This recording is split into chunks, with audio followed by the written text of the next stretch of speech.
Oh, okay. This is the Drew Experience, episode 8, season 1. Wow. So we're pumping out episodes. So it was the Sensei Wesley Jensen from the Holland, and today I'm bringing back a very highly sought after guest. He's in much demand. When you look up definition in the of a sensei or in a teacher for martial arts in the dictionary as a noun, an adjective, and verb, he's under there. He was one of the most favorite people I've ever spoken with about combat sports back in December 2019 when we had some form of normalcy, and just an overall honestly great guy. Wherever you bring up his name, he is highly sought after for his opinions and his IQ and how he is revolutionizing martial arts with bringing new life to Kyokushin karate, having an open mind, as all martial artists should. I welcome back Sensei Steve Fogarasi from Contact Kicks. Sensei, welcome back. Oh man, what an introduction! I'm not sure about that, man. About anyway. Thank you very much for the great words. But this is probably the most grandiose introduction I ever had. But I like to think about myself something a little bit lower, down to earth. But thank you anyway.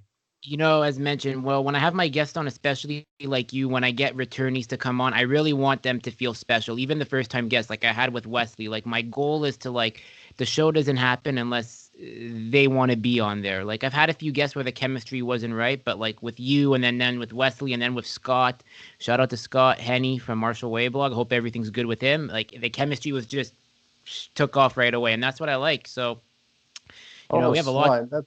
That's a good thing. That's a good thing. Like with me, it's easy to talk if you talk about martial arts and motorcycles and heavy metal.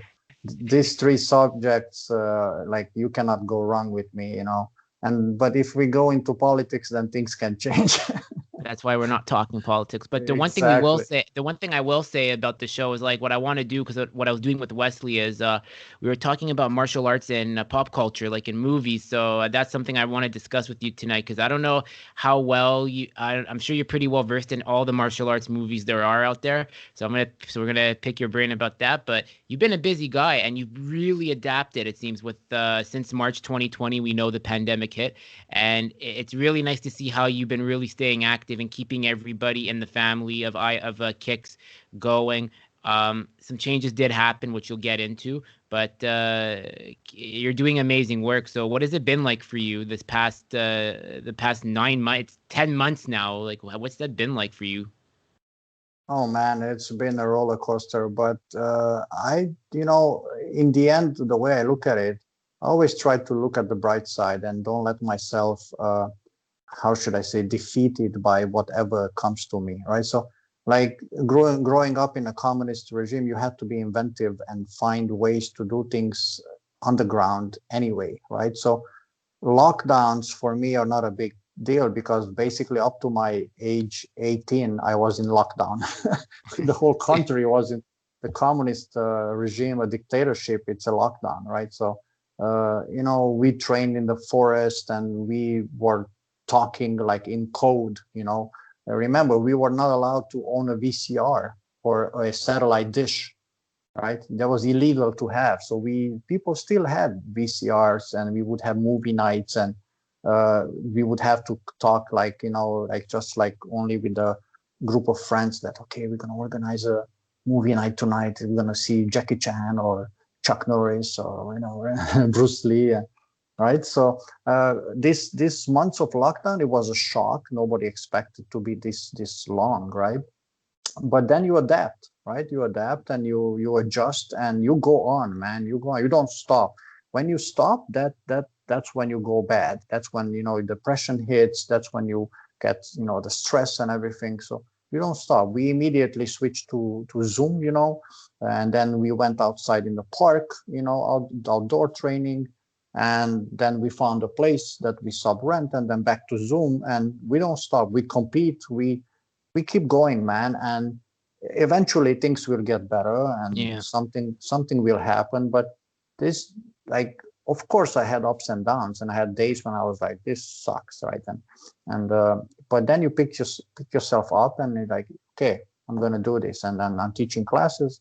I'm still teaching up to like 8 to 10 classes a week, but now I have a full-time job because I cannot make enough living from martial arts, right? And I have a full-time job. I come home from work at 5 o'clock, four, 5, depending on the day, and I teach every day, right? And it makes me feel good, and it's good that I made my own dojo in my basement now, and my family is training too, supportive, and the students that we have at Contact Kicks in Toronto and in Barrie, they're still training and supportive, and I think it's from all the bad that's happening in the world, you can also find good things, right? And these are the good things that we have. We're still active, we're healthy, we train, and then we'll see how things will go in the future, right? Yeah, like I mean, I could really attest to that because for me, 2020, we can't argue for many people. It was a very challenging year, and I was able to change my circumstances. Like I look at it this way. Look at the Kyokushin family. You said everyone's like a family. We have one of the richest families ever. Like my coach Mohammed, who's very well known and spoken of on the podcast, Vincent me showed they really helped because I took some French courses because I live in Quebec and French is the official language. So I wanted to get a better job opportunity for myself, and what happened was when I took this course, I they were really pushing me to say, do it. You're going to get a better job opportunity, and I did it. And thanks to their encouragement, they really, really were supportive of what I was able to accomplish. I was able to get a job at one of Canada's biggest phone companies because of that course. So credit to them. Like there's just like in the encouragement, and you see how everyone's been there, especially during now, like with what's going on. Because I have like a family member who's terminally ill, and I'll get into that eventually, like in other shows when it's time. But it's they've been so supportive, like especially Mo. Like I'm so thankful I have Kyokushin in my life because I think it's kind of like a religion. I mean, I don't want to say it's a religion, but the community, it brings people together, and I really see how it's done. And you're like, what you're doing is like Sensei Russo does. Like you and your wife Sensei Senpai Mickey are the exact same, I would say, as Sensei Russo and his wife Senpai Stefania. You guys are doing so much good for this community, and I honestly, like, I really want you to know that you really are making a difference, Sensei. Well, thank you. But in the end, what I would like to say to everyone, I don't do this just for the community or just for the students, right? That's the most important thing, is that you have to realize that you do this for yourself, for yourself, right? And I would do this even if I would not have a big dojo. Like I would still have a home dojo. Like I always had a home dojo.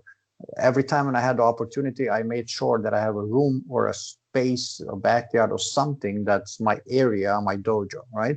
And to me, karate was that important from young age. Like I wanted just to train. So I would go to this dojo, that dojo. I opened my dojo when I was 18, blue belt, right?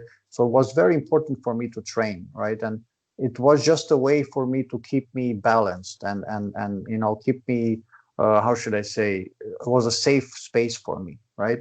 And and so right now I have also the responsibility, right? Because we had a quite big dojo and we were doing it full time, and that didn't happen anymore, right? And then I still have a responsibility for the very dedicated group of students that we have. So even though I moved away 85 kilometers from Toronto, right? But I go down twice a week, not now because we're in lockdown now, but before the lockdown, I would go down twice a week and teach 2 classes each time. So I would teach 4 classes in Toronto and then 2 classes in Barrie, and then we would do Zoom as well. And I'm still gonna, once we open the dojos, I mean the lockdown will be over. I am still gonna commute down to Toronto and teach, and because I'm so grateful and honored to have this group of students, right?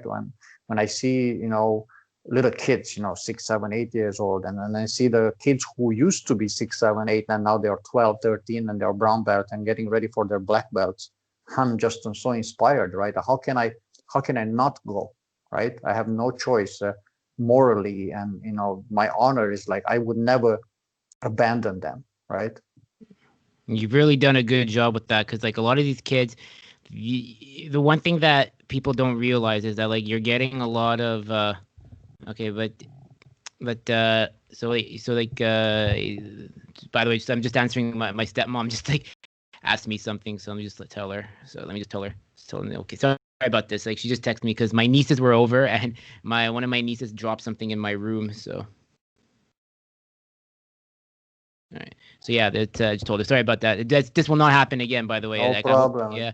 Look, this is something that it's in the lockdown and all the virtual classes and Zoom. Do you know how many times I'm teaching karate class and the little one, the 2-year-old walks in and starts jumping around and I have Yeah.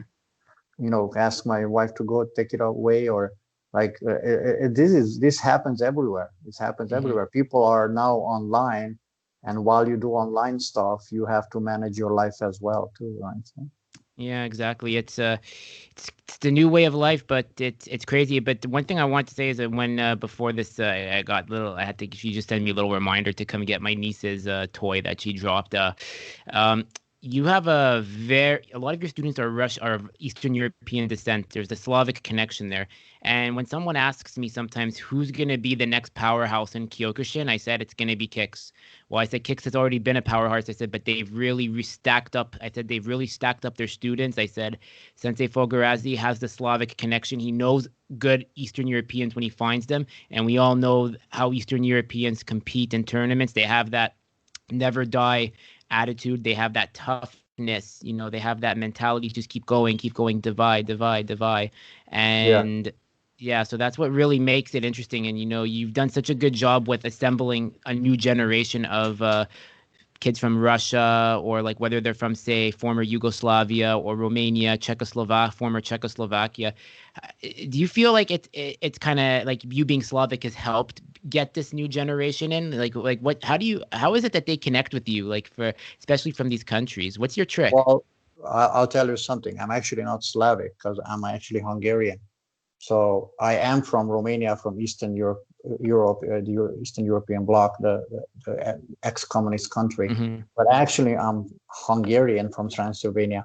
But I know exactly what you mean. So just like that was a little bit of a, uh, but I know exactly what you mean because in Eastern Europe, how should I say, the Western softness did not come in so early. Now it's starting to be present, right? The political correctness and kids being pampered and kids have everything now, and it's a little bit softer than when I grew up, right? But I know exactly what you mean, like, you know, so we were raised that way, right? So you are raised like, especially the Eastern European culture is that if you do something wrong, you're being told that that was wrong, right?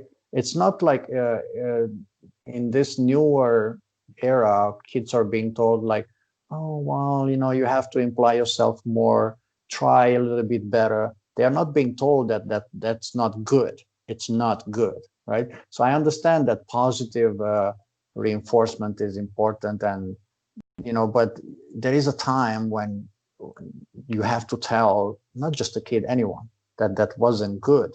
Now that can be done in a mean way and in a constructive way, right? So when you tell something, look, that wasn't good, and I explain you why, you got to do this and this and this and this, or in order to get that result you have to do this and this and this and this, right? And then once they understand that, I don't think it's a matter of being Eastern European or whatever.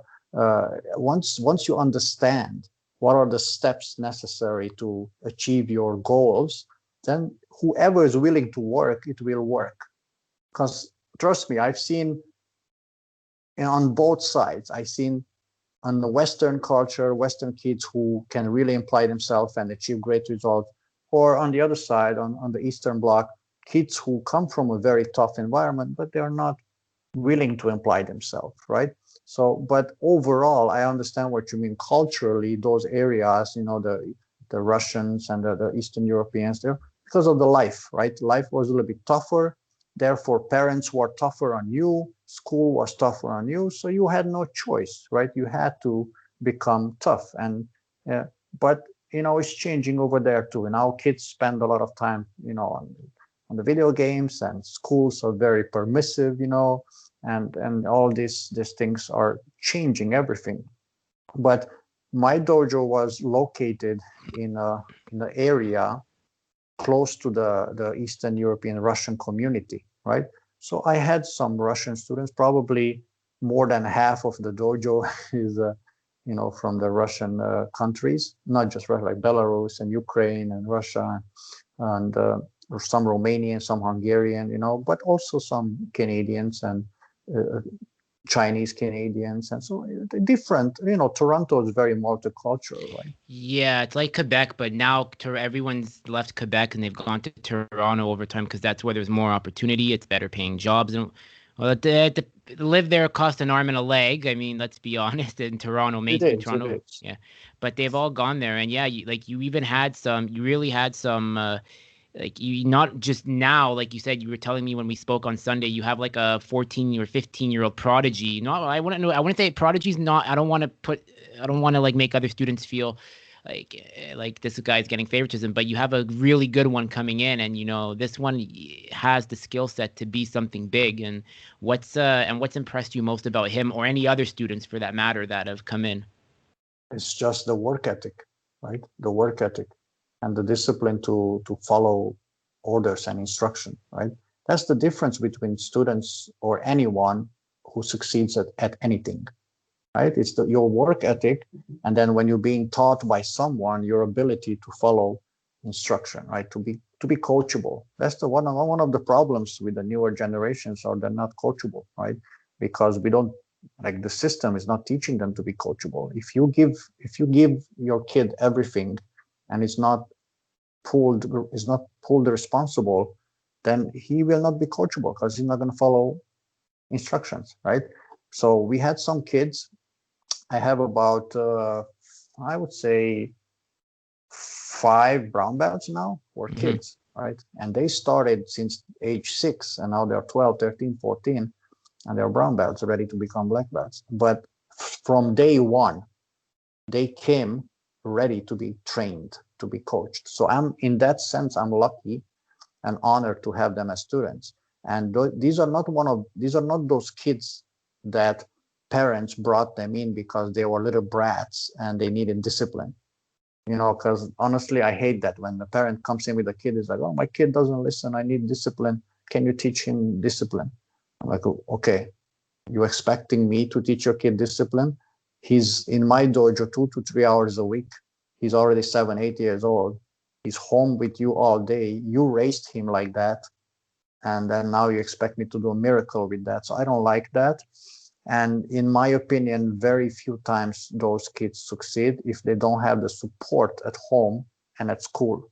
But when you have a kid that the parents brings them in because they are eager to learn martial arts and they're disciplined already, and at home they have a great base and great support, right? And that's what I was lucky enough to have, a few kids who came like that. These 4 kids that I'm talking about, these 4 brown belts, I don't even remember once in the past 6 years that I had to tell them something. Meaning, like, I never had to discipline them. Can you imagine that? Like, you have a 6, 7, 8, 9, 10.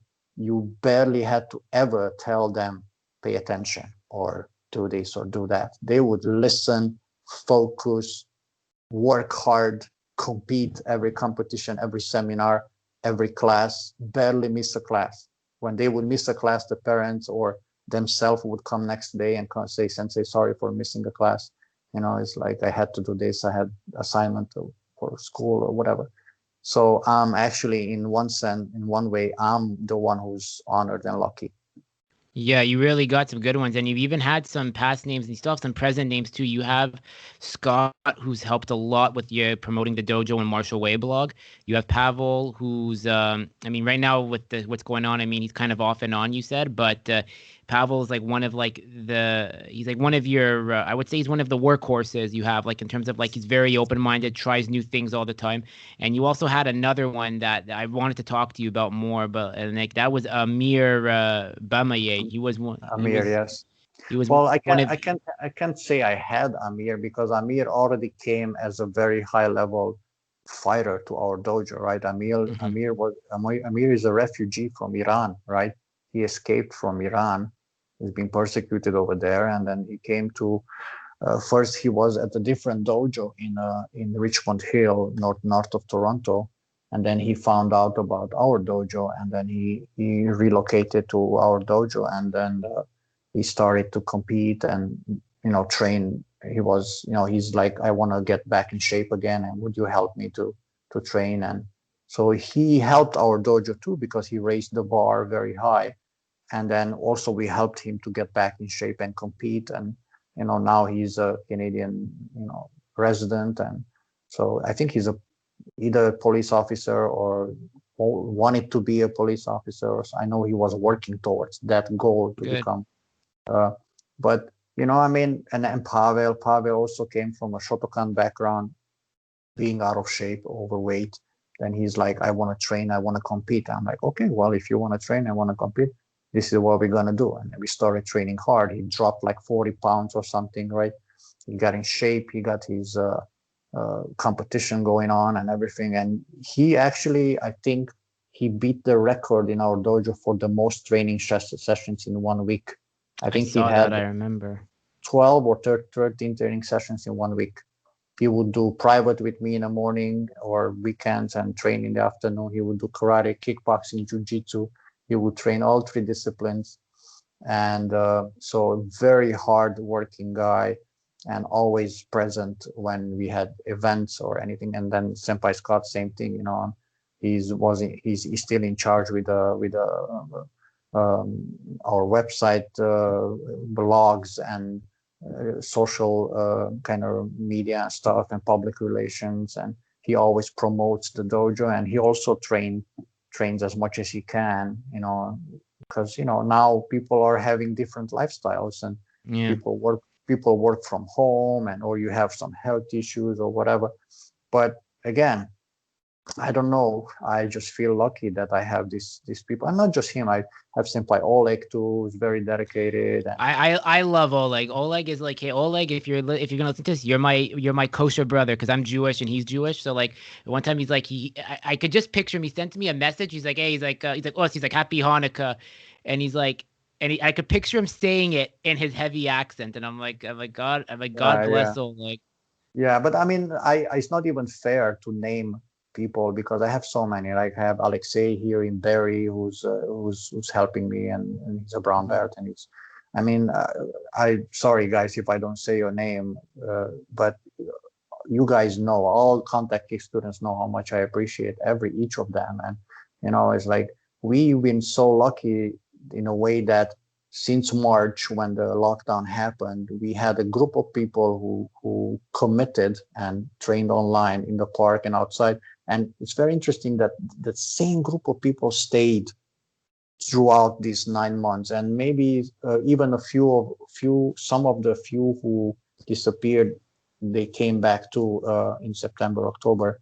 But we are about 40 people, 40 students who are dedicated, and even kids. Like I was surprised that I retained about 20 kids, and the parents. And again, I want to thank to the parents, because without them, the kids would not be in the dojo, right?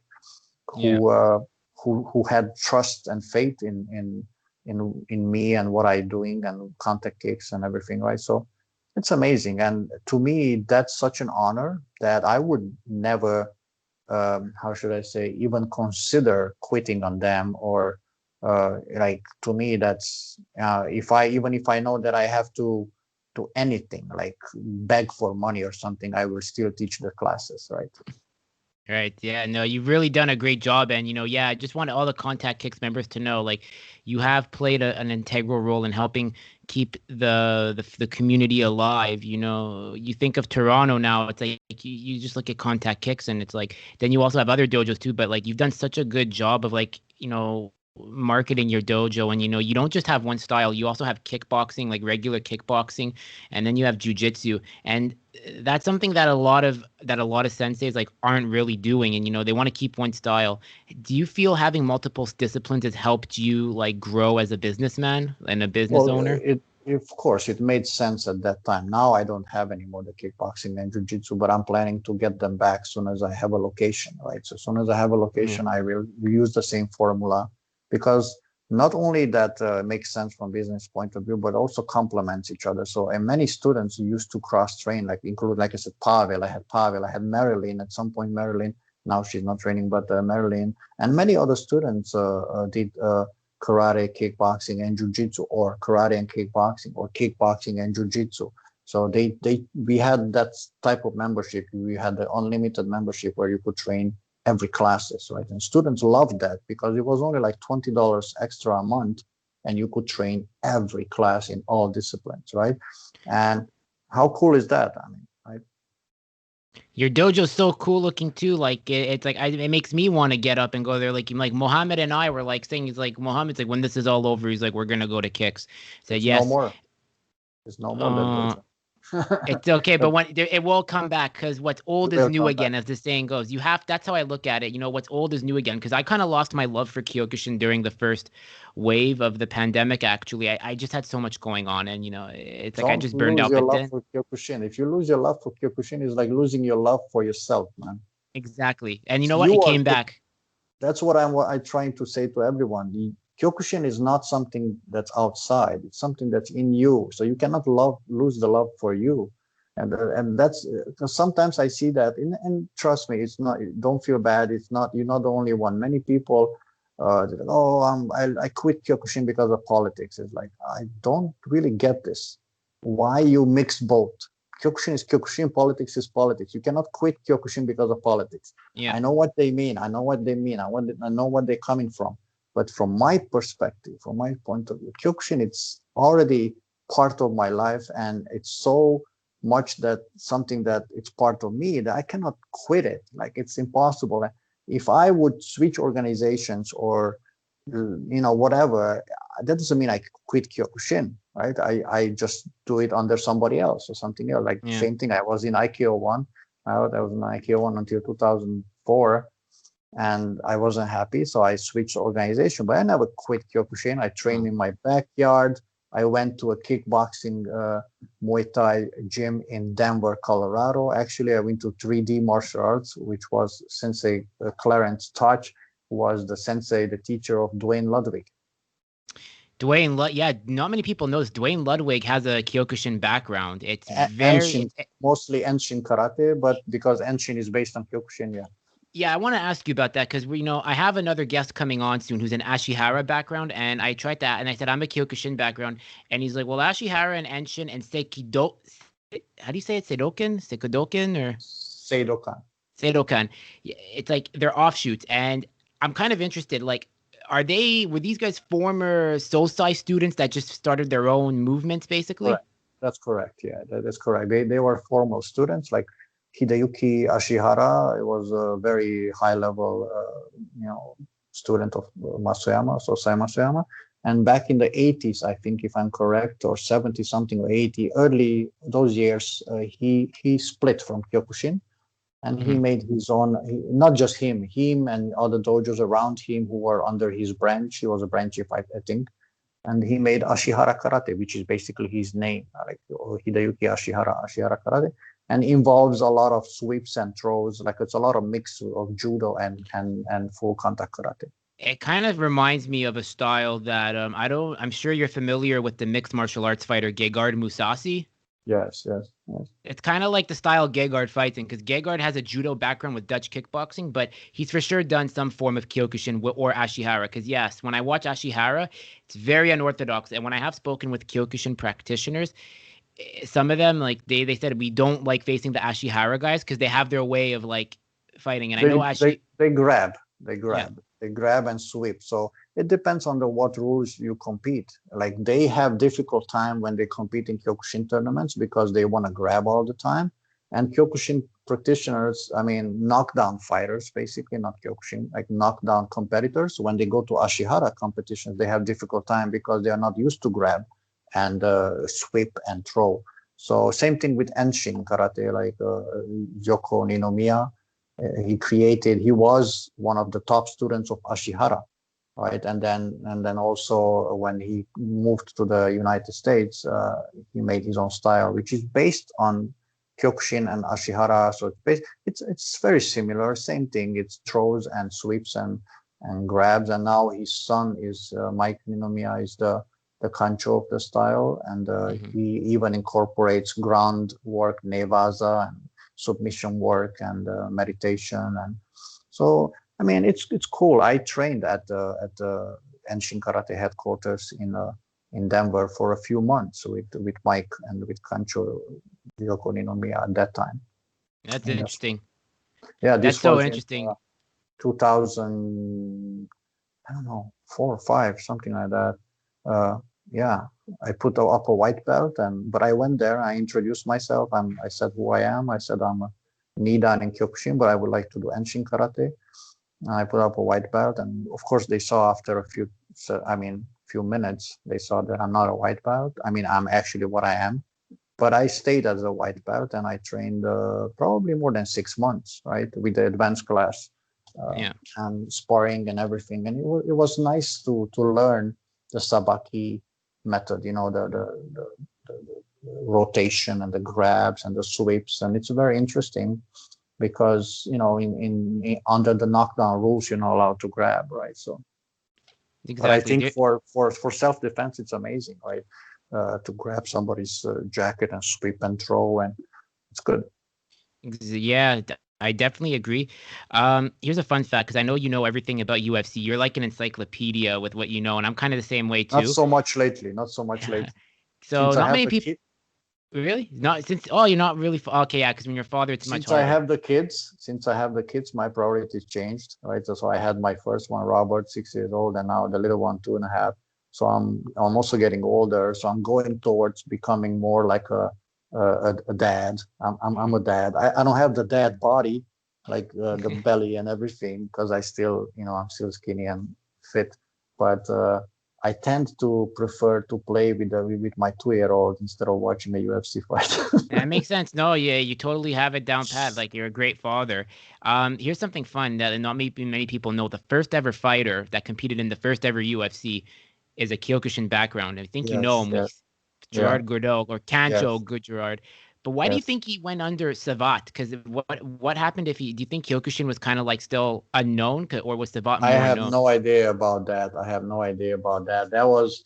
I saw the VCR tapes back in the days, the UFC 1 and UFC 2, and we immediately saw that he's Kyokushin and everything. But, I mean, who knows? At that time, it wasn't that popular. There was no internet, no nothing. I don't think. I don't think it mattered that much. Now it's different. Now everything is marketing. Everything is social media. I'm now everybody's careful what they say. I don't think it was a big deal at that time. Don't forget, UFC at that time was like semi-illegal, it was like an underground thing going on. And I don't think it matters that much how you presented yourself. I mean, those Hmm. people went over there to fight in the cage with no rules, with no time limit, with everything, right? Everything, no gloves, no nothing. It was crazy. They were biting each other and They wore wrestling shoes, and you could kick with wrestling shoes on. It was like, yeah, like man, yeah, yeah. human. It was called So. Cuban cockfighting back then. But now it's different, right? Now it's a sport, it's recognized. So now if a fighter shows up and he says whatever style they do, it has to be legit and everything. But I don't care too much about if he says Savat or Kyokushin. And this was early days, and Kyokushin wasn't even that known. Like even myself, when I started Kyokushin, when they told me, like I asked what karate style is this, and they're like Kyokushin. I'm like Kyoku what? Like I couldn't like even pronounce it, right? So, but now it's different. Now we have access to so much knowledge, so like too much sometimes, right? Yeah. And It yeah. no, yeah, no, there's just so much knowledge, and you just, it's like sometimes I look at stuff and I'm like, it's like, oh, Or it's like I can't. I should say so much information, because not all information is knowledge. Some information is fake and false and deceiving, and but we have access to so much information, right? So it falls in your responsibility to select and kind of filter. Is like, okay, this is legit, this is not legit, this is good advice, bad advice, right? So Yeah, yeah. exactly. And like, and then the other thing too is with like because with Kyokushin in Europe, because it's something that I'm not that that here it's kind of known, but it's not really known. But in Europe, you get interviews apparently. Like Andy Hoog apparently legend Andy Hoog. Like they would interrupt tennis matches to be like, yeah, he's on, so we're gonna watch. You're gonna watch him now. So it just It so is more known, right? It's not very uncommon in Europe to see on the TV channels on the sportscast like a 10-second, 5-second news reel about the Kyokushin competition or something, right? So it's not unheard. You would have, of course, soccer is the biggest, and then you have other sports, and then those would have the most time allocated, and then you would have a 5-second, 10-second, and it was a Kyokushin tournament, blah, blah, done. That's it, right? Right. So, and then if you have like on Saturdays, on the weekends or something, they would have like these martial arts shows, like a 1 hour show. Then they would show. I was a couple of times on TV too, like which is very short, or I was like in a short newspaper article or whatever, like and clips, and you cut it out. Oh, look at me, I was in the paper. But it's more popular, right? So it's more popular, like in especially like Romania, Bulgaria, Hungary, like in these countries and in Russia, like almost there's no town that doesn't have Kyokushin. Every city, every town has Kyokushin, right? yeah, So yeah, you've done such a good job. What is it that you think Hanchi Arniel has done to get Russia involved so much in IFK? Because Russia, they kind of march to the beat of their own drum. They're in IKO1, a lot of the big names, but it's like IKO1 kind of like respects them. Like they kind of treat them very well. Whereas in IFK, you guys are just getting bigger names by the day. Like you guys are really bringing in, what has Hanshi Arniel done that's worked, do you think? I don't think he does anything special. Like, to my knowledge, his philosophy it's not trying to attract anyone or something. Like he even expressed it many times. He's like, we are not in the business of getting students or getting members, right? He's never really interested in that. I mean, he's of course happy and honored when some country or someone wants to join the IFK. But there wasn't really, especially in the earlier days. I'm not that old in IFK. I've been in IFK for less than 20 years, but I spoke with other Shihans and stuff. There wasn't really like a marketing campaign or like a strategy to attract other people, right? Hanshi believes that, and we in IFK believe that just let the work do the job. Like, just work hard, train hard. We do what we do, and then whoever is interested in following and doing the same path, then they are welcome to join, right? So I think even to this moment, like now we live in a different era when you have social media and everything. So of course we have an IFK, Instagram and Facebook and YouTube. Then every country has their own IFK Instagram and everything, right? So we promote, but we don't send out emails, or we don't send out messages to people, hey, come join us. And you know how many times I'm receiving emails like that from different organizations and Shihans. I'm not going to say names, but I have received quite a few emails like, oh, you should leave IFK and join us. And to me, like that's not the way I work. I don't like that. I don't like that. And so I think the way that Hanshi thinks, and back to your question about Russia and everything, I don't have knowledge of why it's a long history going on over there, way before I joined the IFK. But I think that when someone does something, and the way that Hanshi Arnil is very genuine, right? He's very honest, and he's sometimes too honest for some people. So, and the Russians like that, right? The Russian culture is like that in the Eastern European country. Like we say it the way it is, right? We don't beat it around the bush. And Hanshi is like that. He's going to tell you straight in your face what he thinks. So I think he connected really well with the Russian. Maybe some of the Russian senseis and shihans can, if they watch this video, they can add more to it or correct me. But I'm assuming that would be the reason why IFK did really well in Russia, mostly because Hanshi Arnil is very straightforward and an honest guy and a hard worker, and so they like that. But again, in Russia, there are many other organizations who are doing really good. Kyokushinkan is very strong in Russia as well. Yeah, Royama, Kancho Royama, that's another organization I really like. And I do know that Royama and Kancho Royama and Hanshi Arniel are very close. They have a very close bond and friendship. And a lot of things, tournaments, that's why, like, I can understand now the connection between Russo Dojo and IFK at tournaments because you guys are always there and, like, they're always you're both competing. So that's another organization that's done really well, too, like, of Shian, like, Kancho Royama, Shian Tom Callahan, one of the that guy's an oh man, you just talk to that Shian Callahan. The guy's got stories for days in in the entertainment I'm industry. sure of it. I'm sure of it. Yeah, I see him on social media. I never met him in person, but we had a few discussions through Facebook and through Instagram. And he watches me, and I watch him, and he comments on my videos, and I comment on his videos. And it's an honor to have his input and his comments on my videos, and I do the same on his. And I like to see and watch people how they do, and I get inspired. I get inspired like, oh wow, he did that, or that person did that, like Shihan Russo. Like he's a machine, he's a beast. I don't think anyone in Canada who works harder than that guy. Yeah, he's a oh man. I went to one of his classes and I was like, oh, it's like I gotta really put the work in again. I mean, because I wasn't competing at that time. I wasn't really active, but now it's like now it's like oof. It's like he really works the students And and he he has a knows what he's full-time doing. job as well, right? He has a full-time job as well, and then he's teaching Yeah. all those classes and all those CrossFit fitness classes that he does, and all those challenges that he does.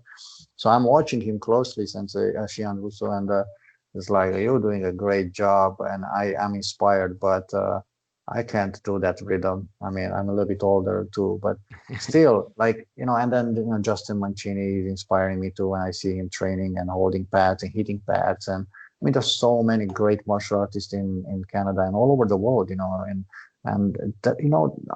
that the thing is that if you love martial arts or sports in general, then you can get inspired from anyone, from anything, right? And to me, that's almost like a unofficial challenge, right? When I see someone doing something cool, it's like, wow, that's amazing. Like, I wonder how did that person do that?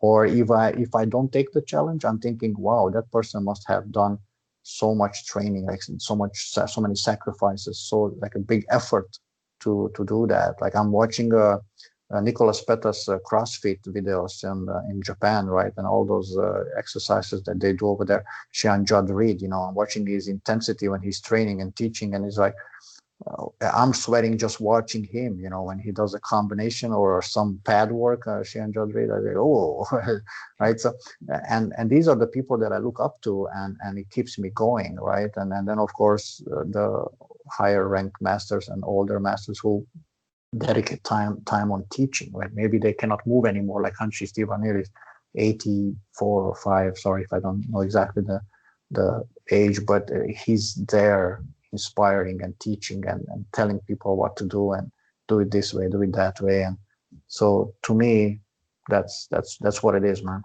There's a lot of stories he has too, because I was talking with another sensei from Knockdown Elite, Omid. No, he owns the brand on Knockdown Elite, So I know. and he's like, yeah, and Omid and I were like talking about stories. So Omid has a very like, I don't want to say it on the record because like, but he just said like, because I'm a big history buff, but Omid, shout out to Omid for like really supporting me too on the show. And Omid was telling me, he's like, you have to talk with Hanshi Arniel. He's like, if you ever meet him in your lifetime, ask him about, because I love Middle Eastern history and the Cold War. So he's like, ask Hanshi Arniel about his Middle Eastern days and what he was doing in the Middle East. And I was like, why? You're gonna be in for such a story. It's like a movie, and he describes it like you're watching a movie by just listening to him. That's how good of a storyteller I heard he is.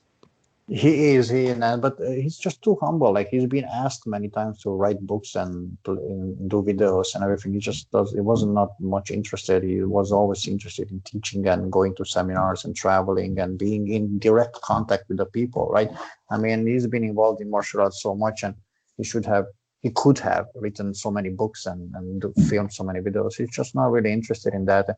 Even like when I trained with him a few times, and even when he shows up for the training session, right?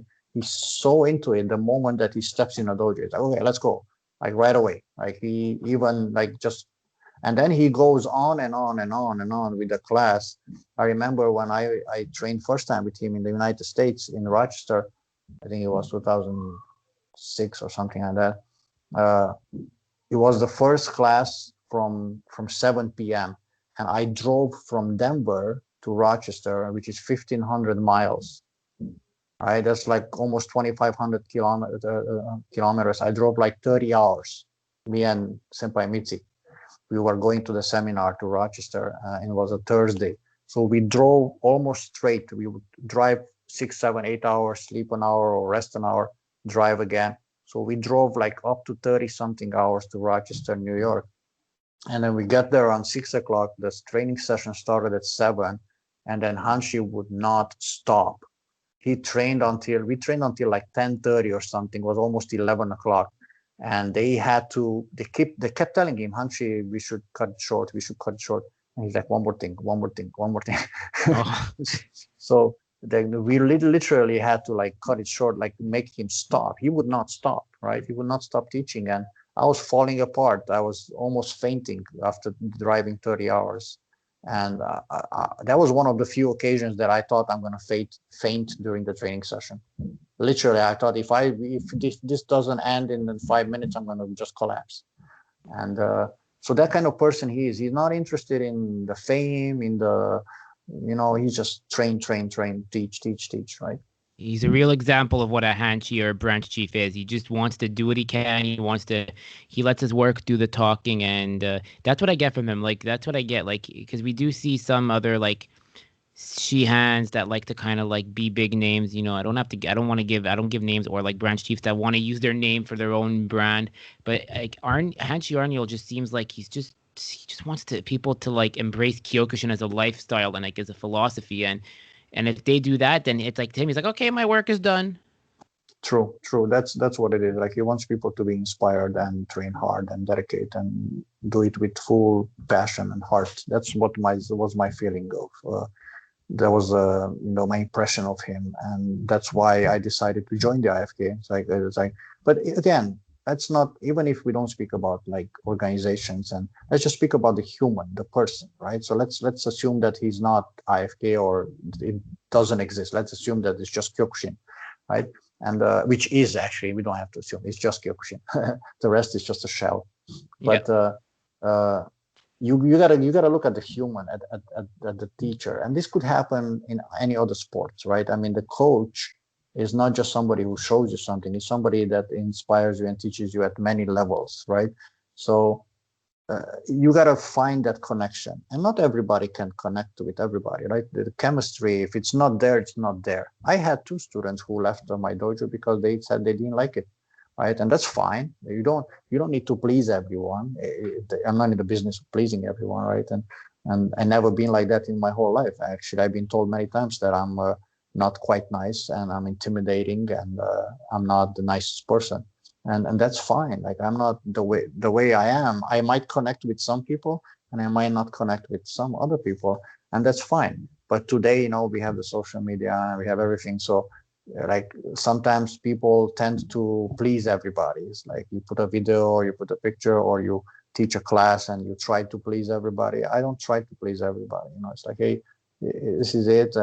I'm being respectful, but this is who I am. And Hanshi is like that too, right? He's never really trying to please no one. Or I remember we went to a seminar and then we had people from other organization and dojos join and train, and he wasn't trying to win them over or be overly how should I say, trying to impress them, right? He wasn't. Or and I do the same thing if I have somebody visiting my dojo or somebody. I'm not going to try to impress that person to join our dojo. It's like, hey, whatever, right? So that's that. exactly. Yeah, he's done such a good job. I mean, like as mentioned, he's someone as I just want to meet one day. Like, well, if knock on wood, hopefully he lasts like as a Centaurian, or like a double Centaurian, because he's just done such a good job of like he doesn't even look 84. It's like he looks like he's only turned, kind of looks like he's only turned like in his early 60s. Yeah, well, lately he's been struggling a little bit. He had some surgeries and this and that going on, but he's still around and he's semi retired though, right? So he's not really. involved that much anymore because at that age you're a little bit low on on energy, and it's not really recommended to travel so much at that age and everything.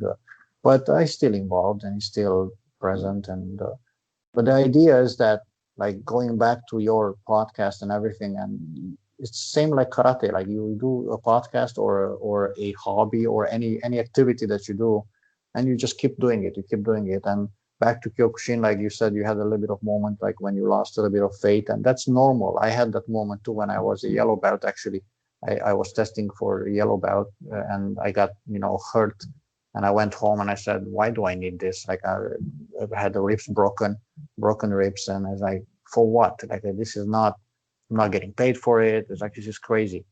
But then I watched the other higher level, brown belts, black belts, how good they are and how what they achieved, and I wanted to be like that, right? And I was like, okay, this is just a bump in the road.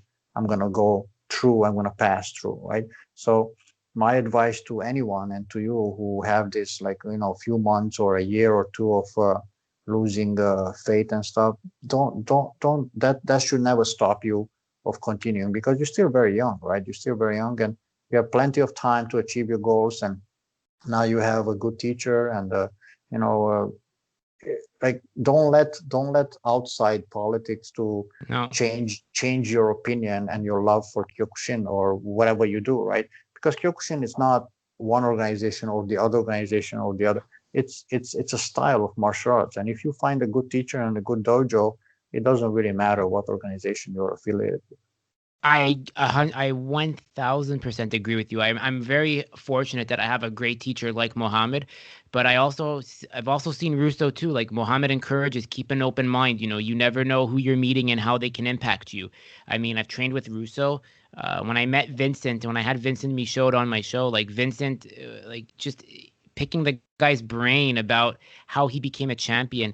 You really have to put the politics aside, because when Vincent, this is the story. Like, I said it on Wesley's episode, but I'm gonna say it again. So Vincent and Mohammed have fought. Obviously Vincent's in one organization and Mo's independent for ever how long. And when one time Vincent said, he's like, I lost a tournament to Mo, and with how Mo beat me, I wanted to learn this skill. And Vincent was selected for a tournament in China, and he said, I want to train with Mohammed. And someone said, well, do you sure you want to do that? And he's like, I don't care. He's like, I have to learn something. He's like, I can learn something from my past opponent. And just Mo having an open mind doesn't he's gonna let anyone come train with him if they have the right intentions. And Vincent came to train with him one time, and they worked very well together. And that's just an example of, put politics aside, if you took a look at martial arts as the martial art, and how rich the community is, that story that I just said, and coming from Vincent's words, like, you can, guys, if you want to look back, look at Beyond the Fight episode, season 2 with Vincent Michaud. He talks about it, but it's an important story. You have to put politics aside. That's what I think. That's example. It shows why I should never lose motivation or let the politics get to me. Yeah, and that goes back to what I said before. You have to just think about Kyokushin, and in one way, you have to be a little bit, like, in selfish, but in a good way. Like, you have to think about, put yourself first, right? It's like, okay, this is an organization, this is a dojo, but if I want to be a champion, I have to be a little bit selfish. Usually, champions are, and I don't know if I should say selfish, but like, you have to really put yourself on the first place. You matter a lot, right? So you have to think about yourself, right? So that's a good strategy to go to the person that defeated you, or to your opponent, and study your opponent, or your like, somebody who's really really high level, right? And they did that in the history. If I recall correctly, I think Attila the Hun lived in Rome for a few years when he was a child, and then he learned how to defeat the Romans. A lot of people don't know that the Huns were at the gates of Rome. They defeated Rome, except they did not conquer the city, because the Romans gave up. They said, okay, just go away. We'll pay you every month, every year. So they made like an agreement, and the Romans would pay tons of gold to the Huns just to not burn the city down, right? And I think the same thing happened to Vlad the Impaler, Vlad Tzepes, the Romanian, which is Count Dracula, but he's not Count Dracula. But he lived in Constantinople, which was the capital of the Ottoman Empire, right? So he knew how the system works. So when the Ottomans came and tried to conquer Transylvania, they couldn't, because this guy knew their system, right? He knew their warfare, and so studying with someone very high level or your opponent, it's a good strategy to have. And in Kyokushin, it's a very good thing. Like, is how many times you see great fighters in Europe too, traveling to Russia or train, or like I know a few fighters who went to train. For example, Alexandro Navarro trained with Yeremenko, Yeah, that's right? something too. That's something too. And with what's the name of? He has the good website and good dojo. Oh man, good Kyokushin guy. He did kickboxing too. Dedic, Maxim Dedic. Dedic. Yeah, Yes, Maxim Dedic. yes. Mad Yeah, Max Maxim Dedic. Dojo. Yeah, Max Dojo. So Yeremenko and Navarro trained there, right? So anyway, that's a common thing to do. Actually, it's not that unheard to have people cross train and train with each other and improve each other, even though maybe in the end we're gonna end up fighting each other, or they fought before, or but that's irrelevant, because if your goal is to improve yourself and not that trophy, to get the trophy, then win or lose, you just train to improve yourself, right? Yeah, and like Vincent trained, and the story goes, he went to China and he represented Canada. He's one of the very few Canadians, like in Quebec especially, that represented Canada. Like that man, listen, if you ever want to look at what the definition, like everyone has their own definition of what a martial artist is, but a good person is someone like Vincent who's a champion outside the tatami. Because Vincent took me aside one time when I told him I was registering into French courses, and with my learning difficulties I've had, he said, you can do this. He's like, if you channel it and you do this, you're gonna do well in French, and that says a lot about him. And he's a very nice guy. Like he's very humble. He doesn't like I'm sure he hates it when I toot his horn. But I want people to know, like, what makes a martial artist is how you act outside the tatami. Same with Mohammed. Like, yes, Mohammed is a very strong fighter in the tatami, but when you talk to him outside, one of the nicest guys you can imagine. Same with Mick Cordero. Same with Pavel. Like when we had our first podcast, Pavel sent me one of the most encouraging messages ever.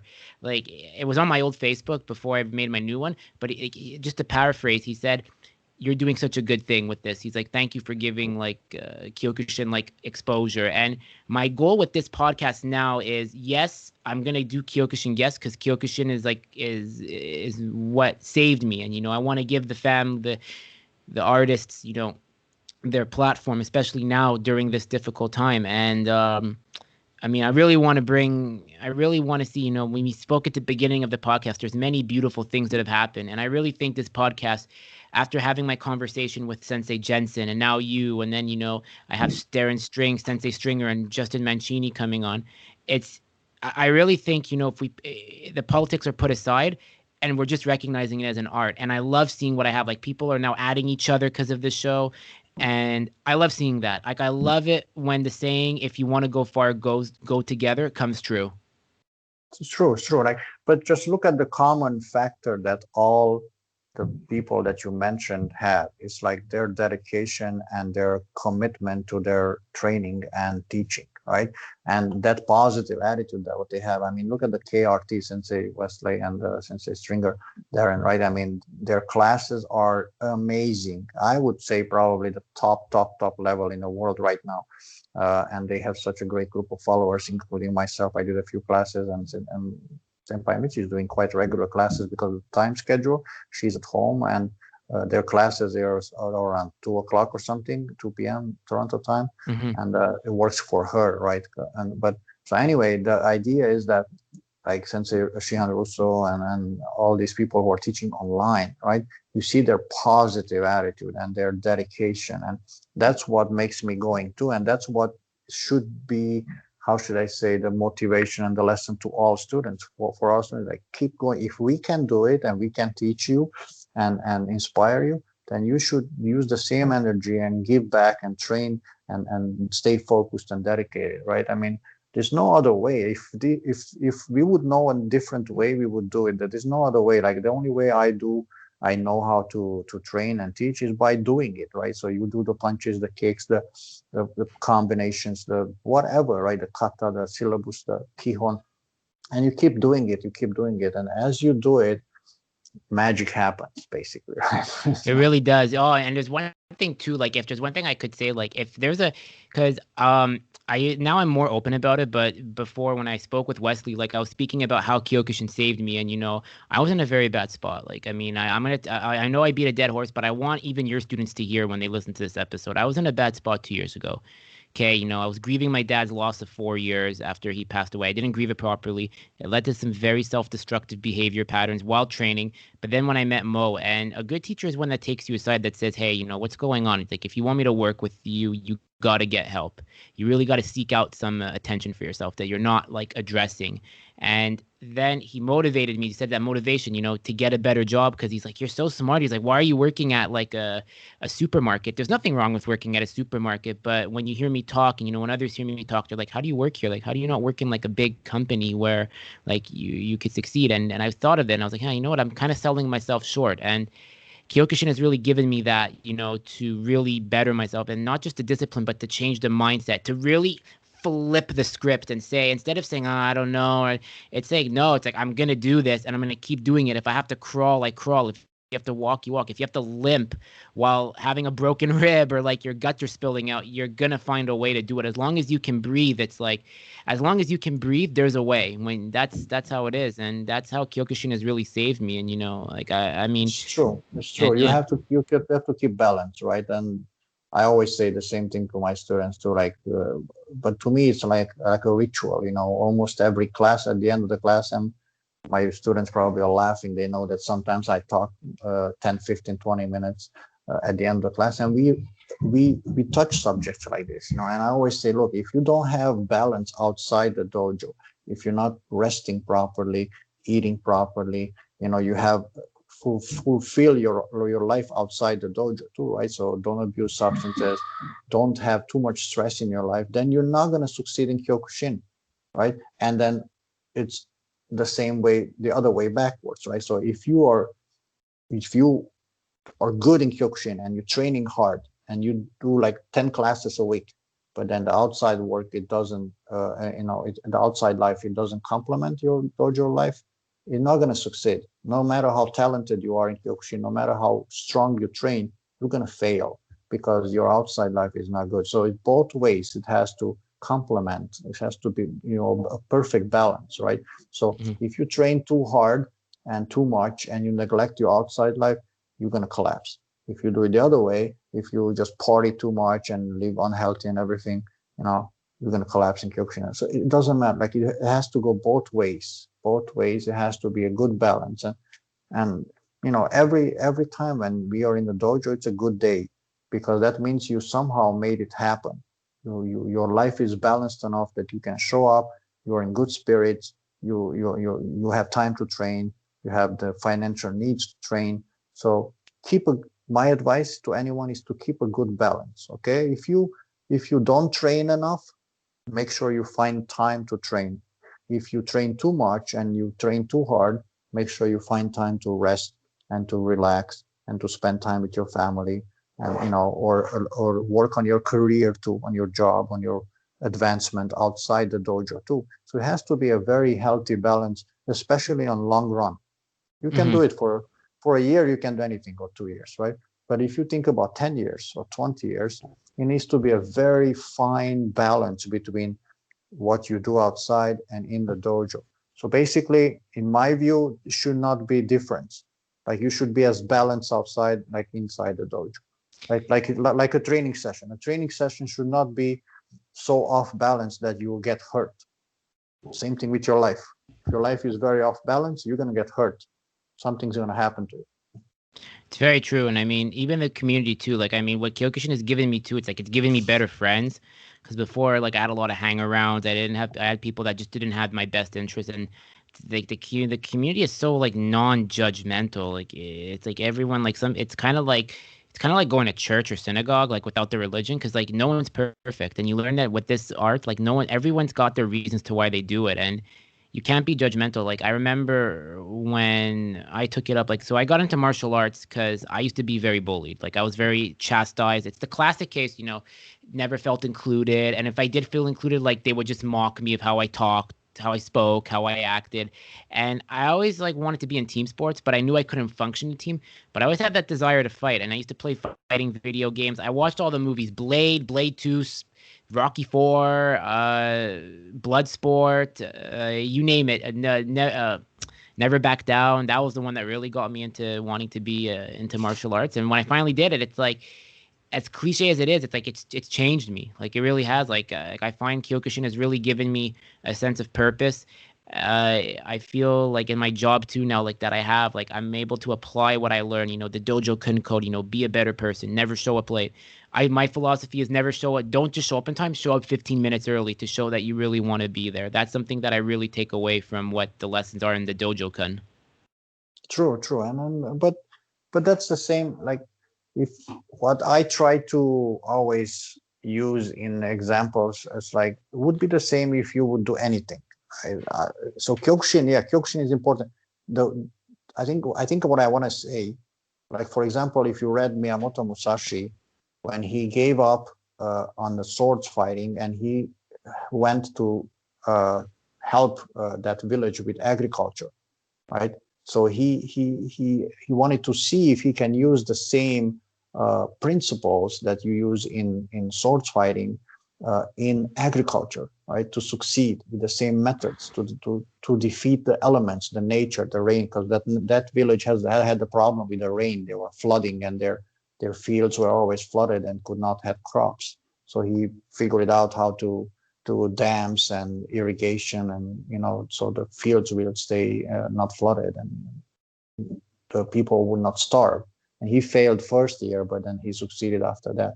But his idea was like to implement the same strategy that you use in martial arts in anything else outside of your training, right?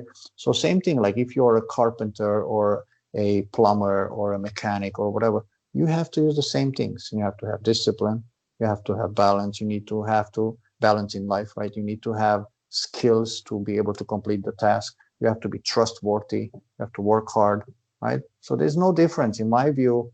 Somebody who's good at karate or kyokushin, it is no different than a good plumber. Understand what I mean? Like it's the same thing. It's the same exact thing. And if you use the same principles and same, lifestyle, same approach, you will be good at Kyokushin too. Okay, you will be good at anything.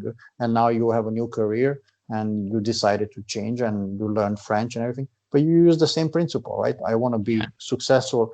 I want to be successful at this. It's the same principle like getting a belt in Kyokushin or getting your black belt or competing for a tournament, how much training you have to do, how much rest, how much nutrition, recovery, all these elements that it has to work together for you to succeed, to become a champion, or at least do really well, right? And the same thing goes for getting a job, a career, learning a skill. It's the same thing. It really is. Like it's just crazy. And with Kyokushin, there's one thing um, that really always caught my mind was it's like you just see the transformations. Like look at Pavel. Like I saw that picture when Pavel went from like when he went came from Shotokan and how he got lean and all that. It's really honestly amazing. It really honestly like right now like I gained a bit of weight because what's going on. And I don't want to use it as an excuse. I'm getting back into the gym now because like I just try to well not gym but exercise in general, and it's just nice to see. And this is one thing that really that really caught my mind. What was it like competing in the Arnold Games? That's something that not many people get to say they do. You want my honest opinion? Yeah. Well, I can only give honest opinions. That's a silly saying. Actually, you want my honest opinion? No, I want you to lie. Sugarcoat it. Just to give me a Yeah. sugar-coated No, version that's like that makes it look nice. Yeah, yeah. Go ahead. Give your I'm honest, I'm brutal two I'm not cents. a big I'm not a big fan of events like that. Okay, I'm not a big fan of events like that because it's just too big and too chaotic, and there are too many styles and too many people over there, and it's just not like I'm coming from a different background, from a different level of competitions, and I am more like a purist. I don't like mix and match styles, and I don't like it when You have a kata competition, and then the judges are from different styles, and then they judge.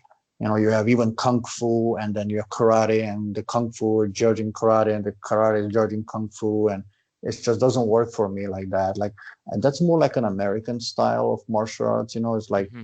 people are all together, and I know it looks grandiose, and it looks. It's not my thing, to tell you honestly, and that's the real truth that I mean, it's still nice to see that there's so many people there. You have thousands of people in a big hall over there, and every tatami, one is kung fu, one is taekwondo, one is karate, one is jujitsu. But it's not my thing, you know. It's just not. It's like I prefer to have the focused attention on perfecting something that's just that thing. You know, if I decided to train in Kyokushin, I want to go to Kyokushin competition. I don't want to go to a competition that's mixed with a bunch of other stuff. And again, no disrespect to other styles and everything. I just prefer it this way, right? So that's the way I am. But other than that, it's a big event, and you know, we haven't got to see Arnold because there were actually two locations, right? So Hmm. one location that we were at, he never actually came there, right? He was more into the other side of the place where was the fitness and the bodybuilding and all those things, because that's what he's interested in. For the martial arts part, it's just his name. It's on the event, but it's not. He doesn't really actually go to the event, and you know. So I would have loved to see him in person, but he did not came to that building where we were. Nevertheless, we went there. We did pretty good. We won some good. We had some good results. Pavel had a good hard fight over there.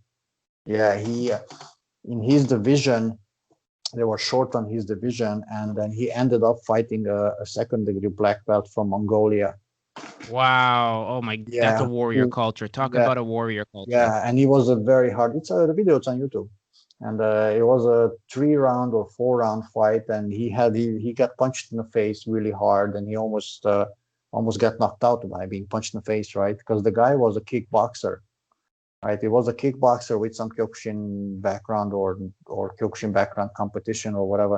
It was kind of unclear. It was a Mongolian team actually from Mongolia, and so Pavel fought that guy a very very hard fight, and he won in the end. But it was probably one of his toughest fights. I think I'm not sure. I have to ask him if it was his toughest fight, but it was quite tough. We have it uploaded on YouTube. So that was Yeah. great. And then we had a quite big team. I'm not sure how many. We had like 7, 8 competitors in kata and kumite. And so, but overall, the competition, it's just not my cup of tea. I think it's too big, too disorganized for my taste. You know, even Yeah. though the US IFK tried to do a good job to, you know, isolate it and do it the best they can in that environment over there. It's just, to me, I prefer the pure Kyokushin competitions when you have and everything is perfectly organized and you have the Kyokushin judges and Kyokushin competitors and they try to best each other. And not to say that we don't accept anyone else, but I just, to me, it doesn't really make sense to have somebody doing a kung fu kata being judged by the Kyokushin guy and then vice versa. And, or even fighting, you know, you would have fighters from different styles who would not fully know the rules and then get injuries. And it would be a little bit of something mix and match thing. It's not really my thing. That makes sense. What's your expectation for when this thing ends? Like, what do you hope to? What's the plan for kicks when this whole fiasco ends and we're into some form of normalcy? Well, I want to open again the full-time dojo. I mean, two. I want to open two dojos now because I live in Barrie. So I want to open a dojo here and a dojo in Vaughan in Toronto. But I don't know when this is gonna be over. Like I cannot commit to any full-time business until I don't Hmm. have sense of normality, right? If it's lockdown in a lockdown, like in and out of lockdowns, I can't open a business like this. So I'm gonna keep it part-time the way we're doing it Hmm. now. So we're still training, right? We're still involved, and even if the lockdowns are over for a while, I'm going to still be a little bit cautious for a few months. And then Yeah. maybe in 2022, if things go back, I will reopen as full-time dojos again. And I'll keep doing this. I mean, my family does it, my wife and my kids, and We have a bunch of great students who are very eager to be back to the normal dojo. We have all the equipment in storage, right? All the mats and everything, it's in storage, just waiting for us to find a place. And soon as I have the opportunity, I will rent again a location and put the mats down, and Contact Kicks will be so called reborn, but it's not dead, so it's not good to say reborn.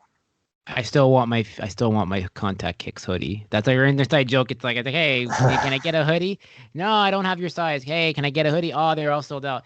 I still want At my that hoodie. time, I sold out all the hoodies, and now what I have on the website. Uh, you can order from the website, but it's from a third party, right? Hmm. So I'm just making a little percentage from this online printing company, right? Okay. Because I cannot now go and order stock and have the equipment stay in stock over there, because I don't have that many students anymore. So Yeah. it doesn't make sense for me to have like 100 hoodies sitting in the stock, right?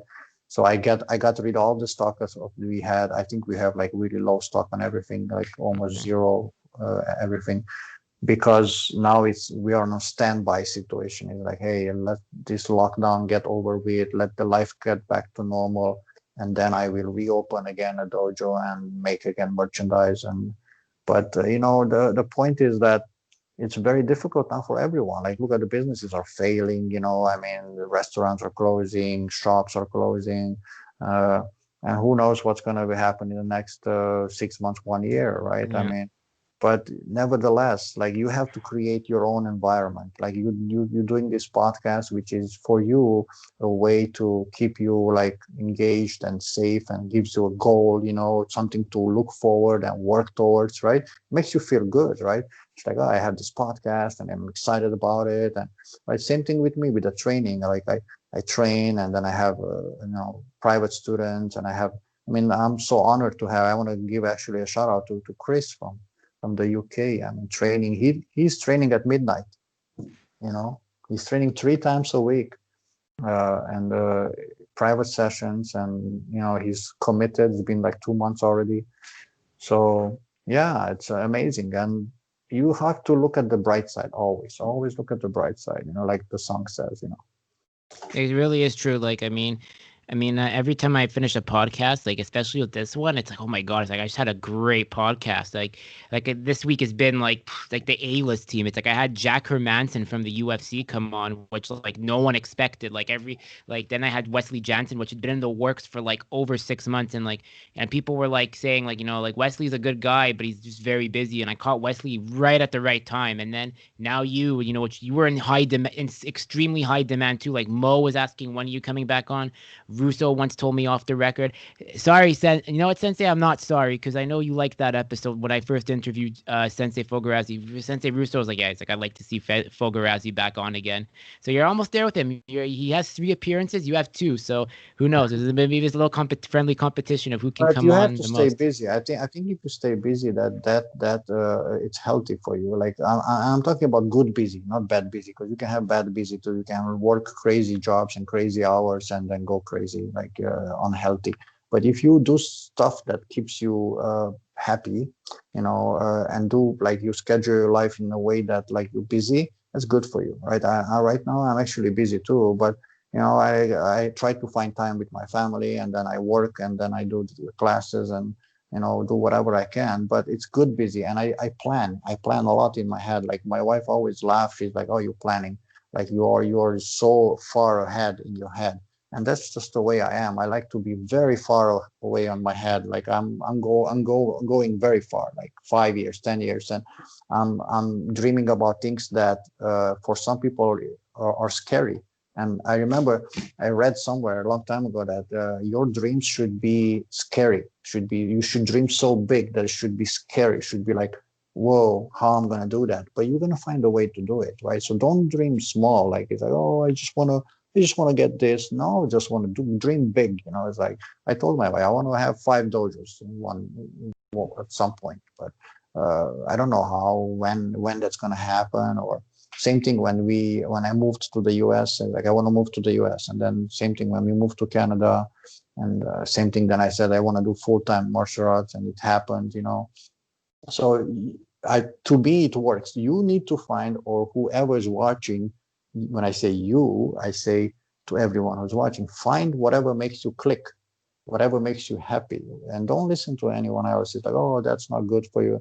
Whatever makes you happy, like it's, if it's martial arts, if it's music, if it's traveling, well, not so much traveling now, but if it's if it's music, if it's cars, if it's motorcycles, if it's guitars, if it's whatever it is, you need to do that, because without, if you don't do that, you're gonna feel like regrets and not feel satisfied, and you're gonna, that's how you get into depression, and that's how you get into not being happy, right? So you have to fulfill your desires, and even if they are material, like it doesn't have to be all spiritual and stuff. And like, look, if you desire to have a car that you like, or a guitar that you want to buy, like Senpai Scott bought a good guitar. I'm looking forward actually to hear him play that guitar, because he's actually a really good musician. But whatever makes you feel joy and happiness, that's good for your mental health. And it's those are moments that are worth living, right? Like I like to spend time with my kids too, especially now with the little one. She needs me so much. And hug them, and play with them, and play Lego with the 6-year-old, and go sledding. We have lots of snow in Barrie. It's like 1 foot of snow outside. And yeah, it's a lot of snow since like 2 weeks ago, since Christmas. And we go sledding and tobogganing and play with them. Even though I'm not a big winter guy, but I do that for them and with them. So if it's Kyokushin that makes you happy, do Kyokushin. If it's playing an instrument or doing something that makes you happy, do it. If it's podcasting, which obviously makes you happy, then do it, and don't stop doing it. And that's another thing. Like, don't, like, be committed and do it, and people will see that desire and that passion in what you do, right? Yeah, like I want to do what Kyokushin. Do you know the page? It's like it's I think they're with IFK and they're kind of with like KW, Kyokushin World Union. It's the guy Kyokushin Pro. He takes photos or takes videos. He's like a reporter. I kind of want to do that. Like that's the next goal. Like for Kyokushin. Like as I said, I want to bring everybody together and have everyone at each other, and and just kind of like, yeah, that's what I want to do. That's what I kind of want to do with the Kyokushin scene with this show. And I think it's gonna happen. It's gonna happen somehow, some way. I'll get into Of tournaments. course, Yeah. you just have to be committed. You just keep doing what you're doing. Like, it might take a while, it might take a year or two or three, but just keep doing what you're doing, because you can talk. And you have the setup, and I know you do your research, and you do your, like, you're not just doing this half-assed, right? So you're investing your energy and your time in it and your effort in it. So it's going to succeed that way. Like, there's so many examples, people who do the same thing. Like in anything, you invest your energy into it, and it's going to eventually happen, right? So, but and on top of that, it makes you happy. It makes you feel good, right? So that's why when you said, hey, you want to be on the show again, it's like, of course I want to, because I enjoy talking to you, because you are passionate about it, right? So I'm also passionate about it. So there you go. It makes me feel good. It makes you feel good because you do something that's valuable, and I can contribute, and we can help people, and we can spread the art that we love, and we can spread a positive message. So what's bad about that? Like when I said to my wife that, look, I'm being asked again to be on the show. It's like, oh, let's see, let's what the time. Can you do it this day, that day? I'm like, okay, we're gonna find a day. And even though I had to work all day today and I teach a class, I'm gonna do it, because it's a good thing. It's a good thing. Like I would never not do it, because first of all, it's an honor. Second, it's something, we do something good, right? Exactly. I really appreciate that. And I think that's how we should conclude it. So, wow, what an hour and 23 minutes. I love doing, that's the limit I Oh, do usually I with my don't shows. even I don't even have the Me, time. I don't know how I much we just saw talk. it now. Yeah, I just saw it now. I was like, oh wow, now it just flew by with you. So, where can people connect with you? Like, if they really want to, like, what, like, especially now, like, because I really want It's to make sure very easy. Just you. type in contact kicks. Very easy. Everywhere. You just type in contact kicks, and it's gonna pop up. The Instagram is contact kicks. The Facebook is contact kicks. The YouTube is contact kicks. It's all contact kicks, right? So it's easy to find out everywhere. Yeah, Yeah. guys, make sure to give him a follow. If you love Kyokushin in Canada, please support in Ontario. And if you're in Manitoba, Saskatchewan, or out west, or even Quebec, please follow Contact Kicks. Like all the dojos, especially need the support. I really, this guy's like the Sensei Fogarasi is a friend of the show. Please support your dojo, especially during this time. You could do it anyway by following, taking the Zoom classes. We can get through this together. We have a beautiful community. So let's keep showing why Kyokushin is the art that everyone should take up for the community and the richness and philosophy. And we will get through this together. Oh, so yes, and keep following your podcast, my podcast, Yeah. right? So keep sharing and follow. And again, like if you do something with passion, people will see it. And I saw it first time, and I see it now. Like you're passionate about it, and that's good. That's important. And now nothing else really matters that much, because if you're passionate, you will learn, you will improve, you will get better, and people. And guess what? Like if you are too calculated and too thought out, people can see that. It's almost like borderline fake, you know. So be yourself, do what you do it with passion. I do the same, and I might make mistakes sometimes, but it is what it is. And everybody just be yourself and have fun, even through the pandemic. You know, don't let this beat you down. Like if some people watch too much news or too much on the YouTube. Conspiracy theories and this and that, and I do that sometimes too, but I try to keep balance and be positive, be happy, do something that you enjoy. If you don't have hobbies, start a new hobby, try Kyokushin, try other karate styles, try other martial arts, try learning a musical instrument, or do something like don't just vegetate and stay in your home in the dark, and especially now in the winter months, right? So my message is to everyone: be happy, be positive, and listen to the podcast. Yes. Drew Experience, called the Drew Experience. If anyone wants to connect with me, I don't want to really promote it, but like if everyone wants to Or you should connect, promote it. Or you yeah, I should. should. I should, yeah. So the Drew Experience Pod on Instagram.